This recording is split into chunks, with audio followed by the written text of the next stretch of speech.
12 years ago, I stood in a small apartment staring at a perfectly pressed suit hanging in my closet.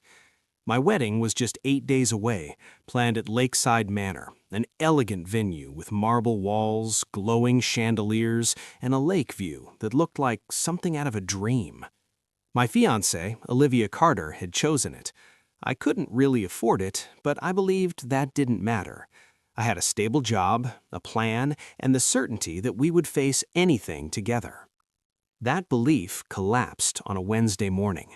My manager called me into his office and told me the company had lost its investors. They were cutting a third of the staff, and my role was gone.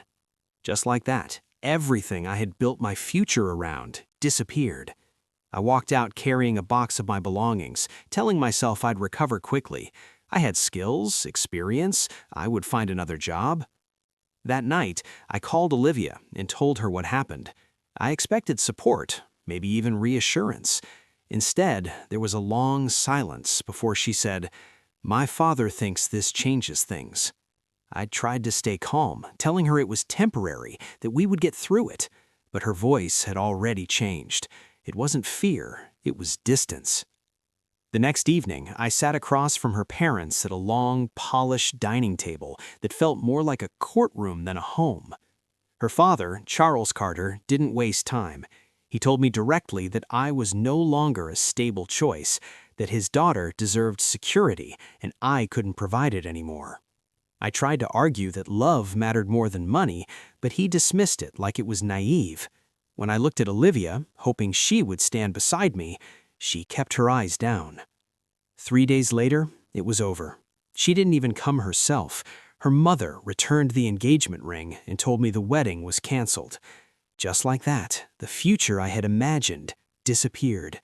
The venue was gone, the plans were gone, and I was left standing in the silence of a life that no longer existed.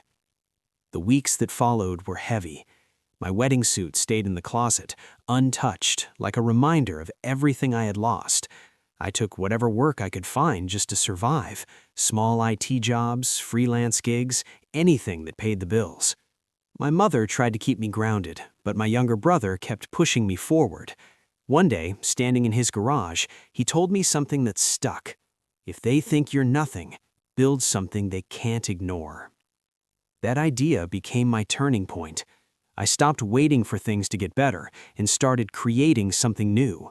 I took a low-paying job at a repair shop just to stay close to the work I understood. At night, I taught myself new skills, coding, cybersecurity, anything that could give me an edge. It wasn't easy, and progress was slow, but it was steady.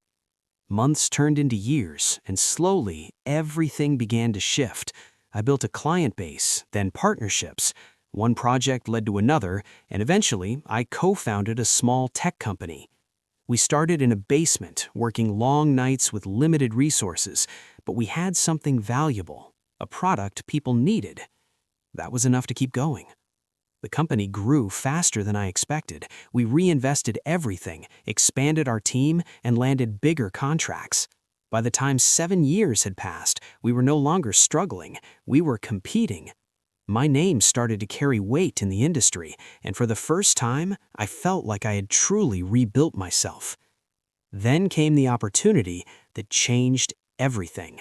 A larger tech firm offered to acquire our company and bring me in as a division lead. It was a major step forward, one that gave me access and influence I never imagined. I accepted without hesitation. A few years into that role, I was asked to lead an acquisition. The target was a struggling manufacturing company with strong assets but poor leadership.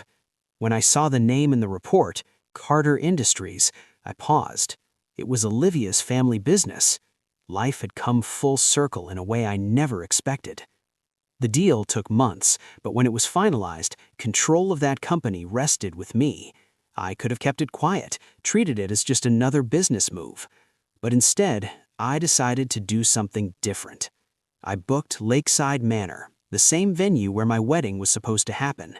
This time, it wasn't for a wedding, it was for a celebration.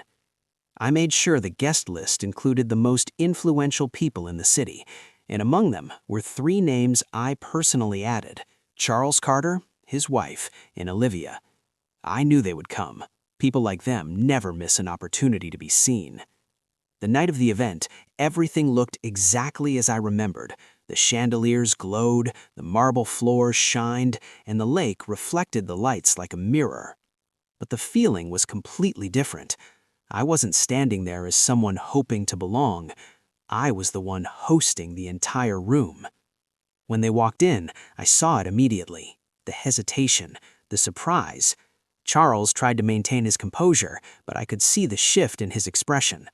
Olivia looked almost the same, but there was something different in her eyes now, something quieter.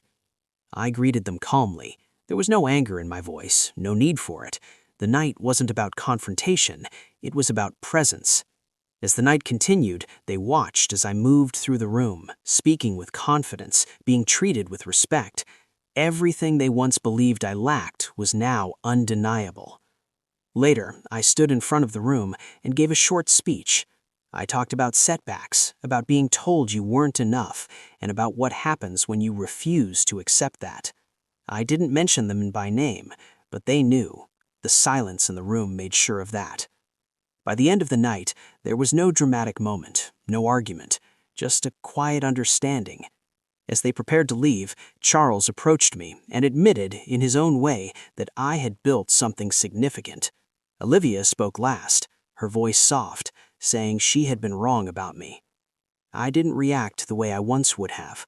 I didn't feel anger, and I didn't feel satisfaction either. I just felt done. When they left, I stepped out onto the balcony overlooking the lake, the same place I once imagined standing on my wedding day. But this time, there was no sadness, no regret, just peace. Because the truth is, none of this was about proving them wrong. It was about proving to myself that I could lose everything and still build something greater. And in the end, that mattered more than anything they ever said.